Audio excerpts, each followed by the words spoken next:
Rifts among the growing number of BRICS nations are casting doubt on their plan to dethrone the dollar as the world reserve currency. Our Washington correspondent Luis Eduardo Martinez has more on the story.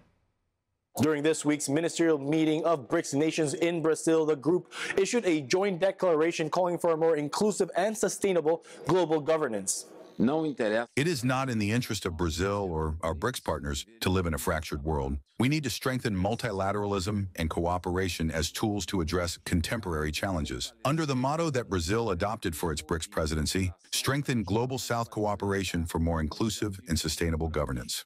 BRICS, a multilateral group of nations originally conformed by Brazil, Russia, India, China, and South Africa, added additional members in 2024 and 2025, countries like Iran and the United Arab Emirates. But the expansion of the multilateral group of nations has also created rifts ahead of their annual summit in Rio de Janeiro, Brazil, this July.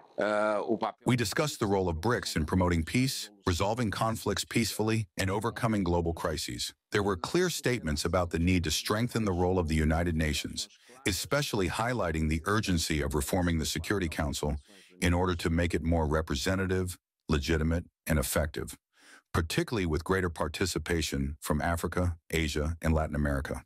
Member nations like Egypt and Ethiopia reject the group's intentions to reform the United Nations and expand the Security Council. And countries like Brazil have already said that they see no possibility that the BRICS single currency could displace the US dollar as world reserve currency, something that the Chinese Communist Party and Russia have openly promoted. What I want from this The Hague summit is it has to be a splash.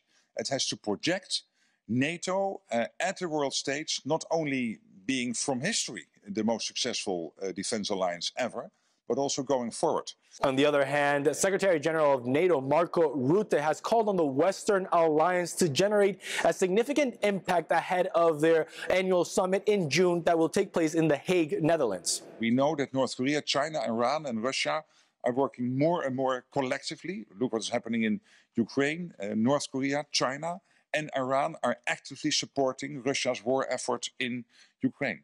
President Trump has warned BRICS nations that they would face strong tariffs if they conspire to undermine the US dollar. Countries like Russia and the Chinese Communist Party have now opted to strengthen bilateral relations with allied nations. The latest example of that is the Chinese Communist Party hosting the Taliban-led Afghan foreign minister and the foreign minister of Pakistan this week in Beijing. Reporting from Washington, D.C., Luis Eduardo Martinez, NTD News.